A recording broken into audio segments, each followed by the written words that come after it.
Hai Sa, Assalamualaikum. Halo, waalaikumsalam. Bagaimana kabarnya Sa? Udah lama kita tidak bertemu. Alhamdulillah baik Dul. Alhamdulillah kalau begitu. Kita ini udah lama banget ya tidak bertemu. Dulu kita masih sekolah SMP sampai SMA selalu bareng. Kalau berangkat sekolah kemana-mana selalu berdua. Pulang sekolah bukannya pulang ke rumah tapi mampir dulu rebahan di rumah kamu ya Sa. Rindu zaman sekolah ya kita.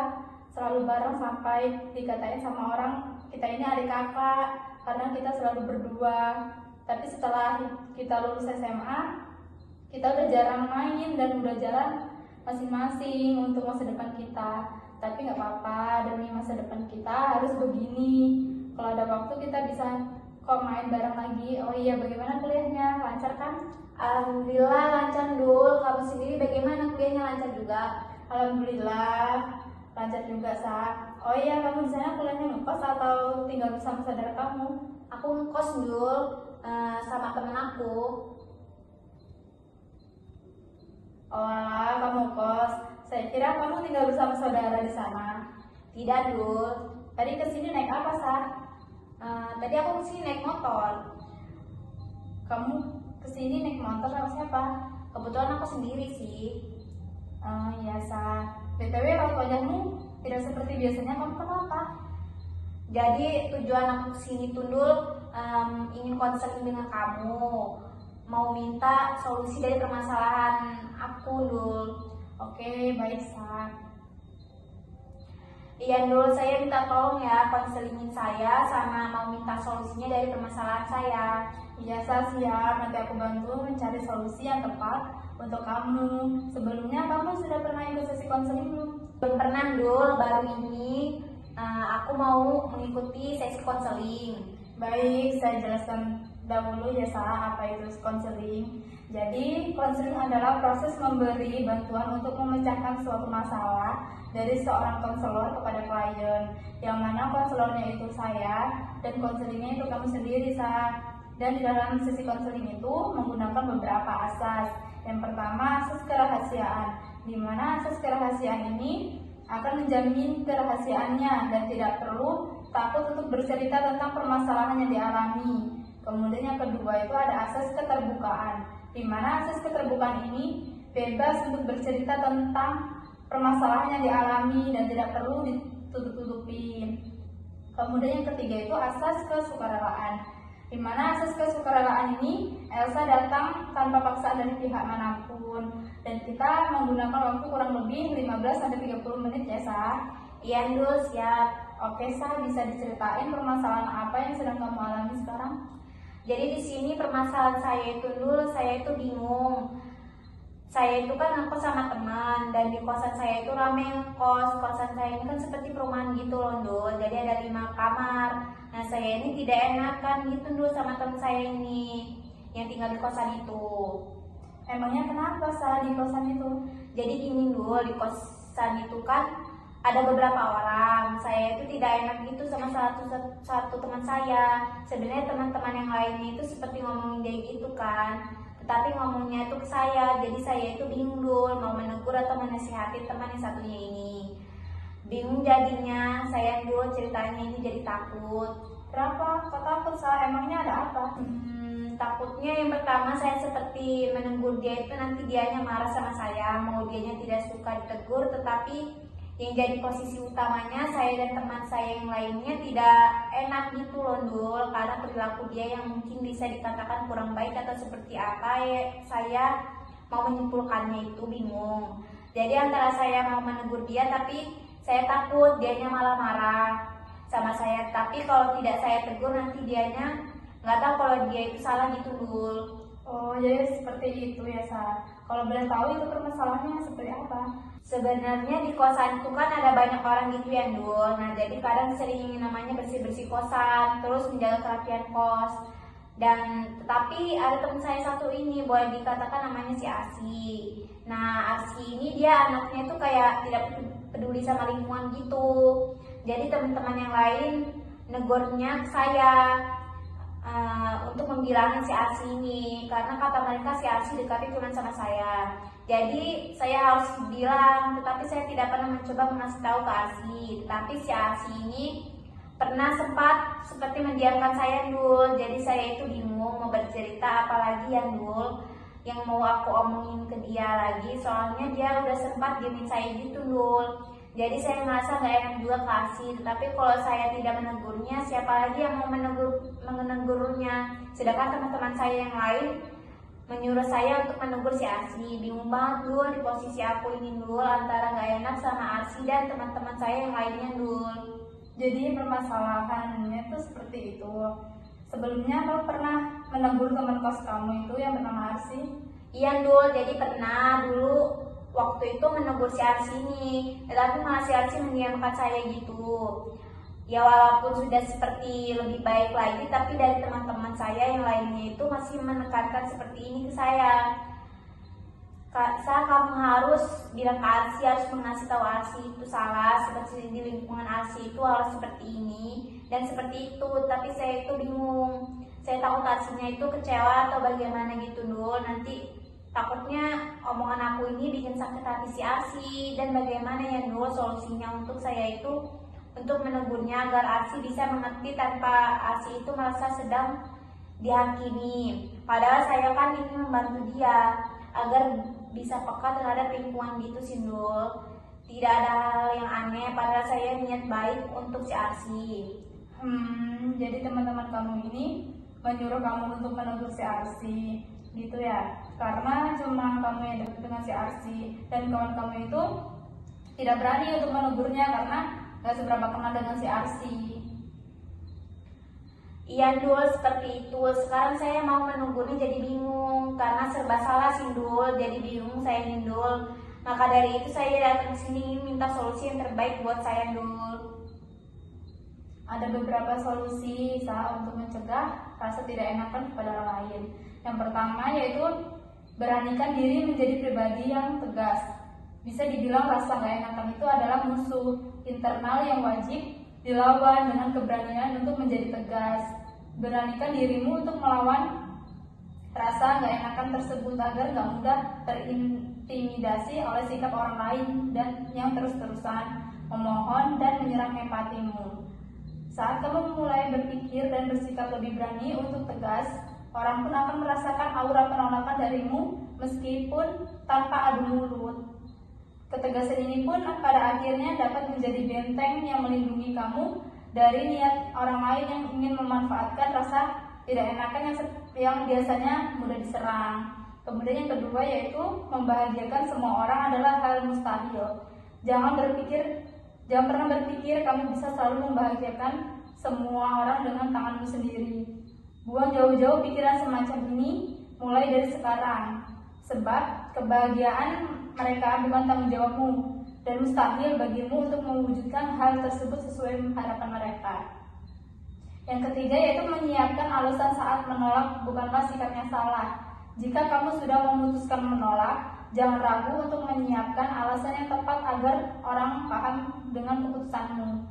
Gak salah kok saat kamu sudah bersiap dengan berbagai alasan penolakan sejak awal. Bukan sengaja atau nilai menolak, tapi memang ada alasan logis yang melatar belakangi sikapmu tersebut. Tentang bagaimana orang menyikapi alasanmu, biarkan itu menjadi urusan mereka. Yang keempat yaitu buang pikiran untuk terus merasa bertanggung jawab. Seringkali saat sudah menemukan sikap untuk menolak, ada masa di mana hati kecilmu akan merasa bersalah. Yang kelima yaitu tidak perlu takut pada komentar orang lain. Rasa tidak enakan terkadang juga muncul karena faktor potensi komentar orang lain pasca menolak membantu. Padahal kamu gak perlu merasa takut pada penilaian orang saat kamu menolak untuk membantu seseorang. Cukup kamu dan orang yang bersangkutan saja yang tahu alasan dibalik penolakanmu. Alasan dia paham dan menghormati keputusanmu itu sudah cukup. Rasa gak enakan sebenarnya memiliki potensi besar menciptakan konsep berpikir dan bersikap sebagai seorang people pleaser. Jadi segera buang rasa tidak enakan dalam dirimu dan tanamkan mindset tidak agar tadi agar bisa menjadi pribadi bermental tangguh yang gak mudah dimanfaatkan oleh orang lain. Yang keenam yaitu lebih kenali dirimu sendiri. Penting untuk mengenal diri sendiri agar dapat benar-benar memahami sifat dan karakter diri sendiri. Dengan begitu, kamu akan tahu apa yang benar-benar kamu sukai dan tidak sukai. Jika sudah begini, akan lebih mudah. Yang ketujuh yaitu membangun keharmonisan seperti mengadakan kegiatan bersama, membuat peraturan kosan yang jelas, dan menghormati perbedaan. Yang kedelapan yaitu dalam mengatasi konflik, seperti menyelesaikan masalah secara konflik, tidak membiarkan konflik berlarut, mencari solusi bersama. Yang kesembilan, membuat peraturan kos, seperti membuat peraturan tentang kebersihan, tentukan jadwal penggunaan fasilitas, dan atur penggunaan listrik dan air. Jangan membiarkan masalah kecil menjadi besar. Jaga kebersihan dan kerapihan kosan. Bagaimana, Sa? Apakah sudah jelas dengan solusi yang saya jelaskan tadi? Sangat jelas, Dul. Saya harus bertindak buat kedepannya. Ada implementasi teknik behavioristik untuk mengatasi sikap tidak enakan terhadap teman kos. Yang pertama yaitu identifikasi perilaku maladaptif. Itu meliputi masalah, tidak berani menegur teman kos yang tidak peduli pada kebersihan dan bertanggung jawab bersama karena merasa tidak enakan. Yang kedua yaitu tujuannya, mengembangkan keberanian untuk berkomunikatif asertif dalam menegur atau mengingatkan teman secara sopan dan efektif. Yang kedua yaitu menyusun kontrak perilaku. Kontrak perilaku dibuat untuk memberikan target yang jelas dan memberikan motivasi. Contoh isi kontraknya, Elsa harus berkomitmen untuk berbicara dengan salah satu teman kos mengenai masalah kebersihan minimal 1 kali seminggu. Kemudian yang kedua itu, jika berhasil melakukan komunikasi, si Elsa akan mendapatkan reward kecil. Misalnya, hal yang disukai seperti cemilan favorit gitu kan ke teman kosnya. Terus yang ketiga yaitu penggunaan teknik behavioristik, meliputi reinforcement atau penguatan. Yang pertama yaitu reinforcement positif, yaitu memberikan penghargaan setelah perilaku asertif dilakukan, seperti ujian atau afirmasi dari diri sendiri, yaitu oh ya, aku berhasil menyampaikan pendapatku dengan baik hari ini gitu contohnya. Kemudian yang kedua yaitu menyediakan aktivitas menyenangkan sebagai hadiah, misalnya menonton film favorit setelah berhasil menegur. Kemudian yaitu reinforcement negatif adalah menghilangkan sesuatu yang tidak nyaman setelah perilaku adaptif dilakukan. Contohnya yaitu setelah berani berbicara, perasaan kesal karena lingkungan kotor menjadi berkurang. Kemudian yang kedua yaitu punishment atau hukuman. Itu dibagi menjadi dua, yaitu punishment positif. Jika tidak berani menegur, tambahkan juga seperti membersihkan sendiri area kos yang terganggu sebagai pengingat bahwa menghindari pembesaran beban sendiri. Yang kedua yaitu punishment negatif, menghilangkan hak istimewa. Misalnya tidak bisa menghabiskan waktu bersantai sampai masalah dibicarakan. Kemudian bagian yang C yaitu modeling dan shaping. Yang pertama modeling, melihat contoh bagaimana teman lain menegur dengan cara sopan dan efektif. Yang kedua yaitu shaping, yaitu memperkuat langkah-langkah kecil menuju keberanian penuh. Misalnya langkah awal menulis pesan teks sopan dengan teman kos. Yang kedua langkah berikutnya yaitu mengingatkan langsung secara perlahan dengan kalimat sederhana. Dan yang keempat itu evaluasi dan feedback, berikan umpan balik secara rutin atas kemajuan yang sudah dicapai.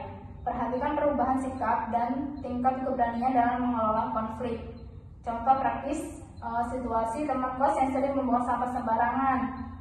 Yang pertama itu ada poin-poinnya. Yang pertama identifikasi perilaku adaptif, yaitu mengingat teman dengan sopan. Yang kedua membentuk kontrak. Setiap kali atau berhasil menegur teman kos, kamu akan menuliskan pengalaman positif di jurnal pribadi dan membeli kopi favorit sebagai penghargaan.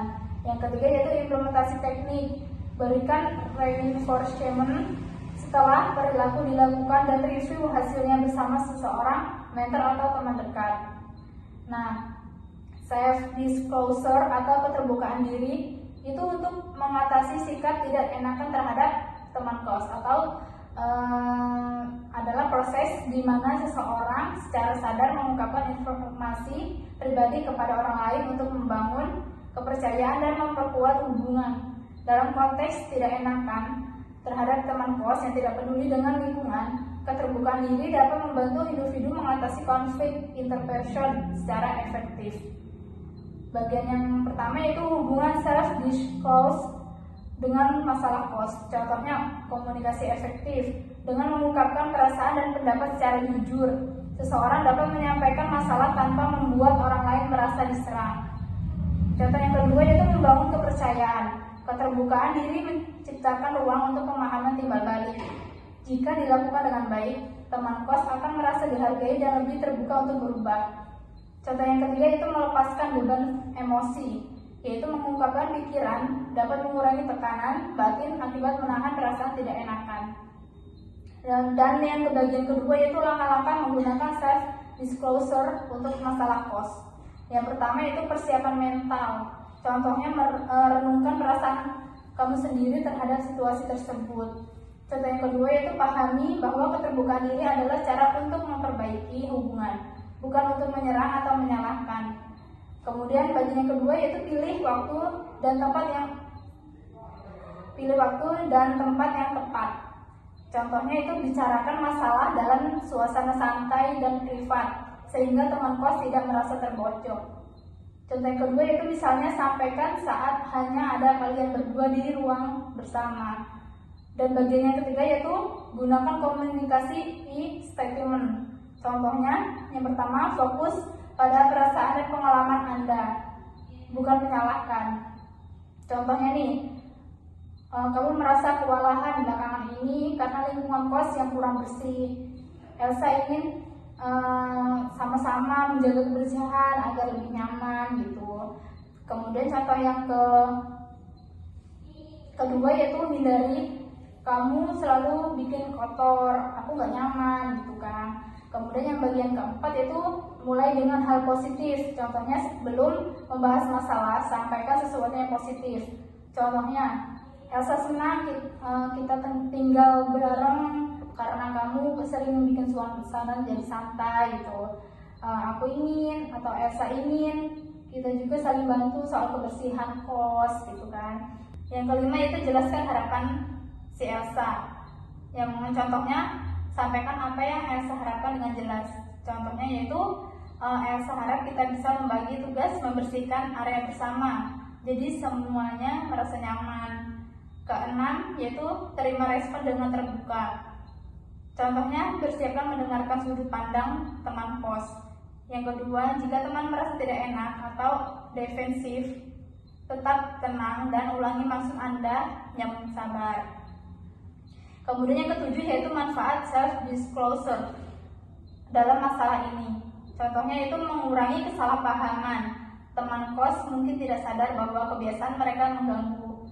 Yang kedua, mendorong kerjasama dengan mengungkapkan harapan teman kos lebih mungkin untuk berubah. Yang ketiga yaitu membangun hubungan yang lebih baik. Contohnya keterbukaan diri menunjukkan kedewasaan emosional dan niat baik. Contoh praktisnya yaitu situasi teman kos sering membiarkan sampah menumpuk di dapur. Yang pertama, pilih waktu saat suasana santai, misalnya sambil makan malam atau makan siang, makan sore gitu. Yang kedua yaitu gunakan self disclosure, yaitu aku sering merasa stres kalau lihat dapur kotor karena sampah. Aku sadar kadang kita semua sibuk, tapi aku harap kita bisa sama-sama jaga kebersihan biar lebih nyaman. Kemudian yang ketiga yaitu dengarkan respon teman dan buat kesepakatan, misalnya jadwal pembuangan sampah bersama. Nah, itu tadi solusi dan beberapa implementasi teknik behavioristik dan self disclosure, keterbukaan diri. Jadi bagaimana apakah sudah mulai merasa lega dengan dirimu? Alhamdulillah Ndul sudah merasa lega karena sudah bercerita dengan Mundul. Terus saya juga punya pemikiran dari yang saya ceritakan tadi untuk mengambil langkah untuk kedepannya. Sudah merasa lega kok Dul, terima kasih ya Dul atas solusi dan masukannya yang kamu berikan kepada saya. Semoga dengan adanya sesi konseling ini diri saya merasa lebih lega dan bermanfaat untuk saya dan sangat termotivasi banget Dul. Sekali lagi terima kasih ya.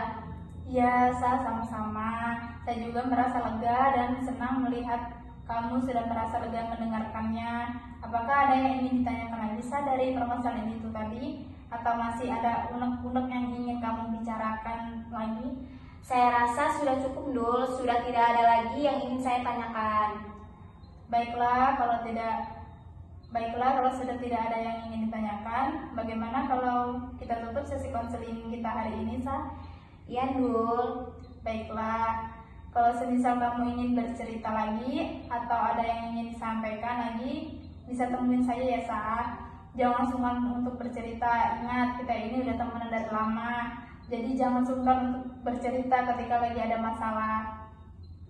Iya Dul, siap. Saya tidak akan sungkan untuk bercerita denganmu. Ya, Sa, siap. Saya akan meluangkan waktu saya ketika kamu ingin bercerita dengan saya. Ya sudah, kalau tidak ada yang ingin ditanyakan lagi, kita tutup ya sesi konseling kita hari ini. Bagaimana? Iya Dul. Baiklah, kita tutup sesi konseling kita hari ini. Semoga bermanfaat dan bisa membantu Elsa buat kedepannya. Dan kita akhiri sesi konseling ini kita dengan mengucap alhamdulillahirobbilalamin. Dan saya akhiri, wassalamualaikum warahmatullahi wabarakatuh. Waalaikumsalam warahmatullahi wabarakatuh. Makasih banyak ya Dul. Bye, see you next time. Sama-sama, sampai berjumpa lagi. Bye, see you.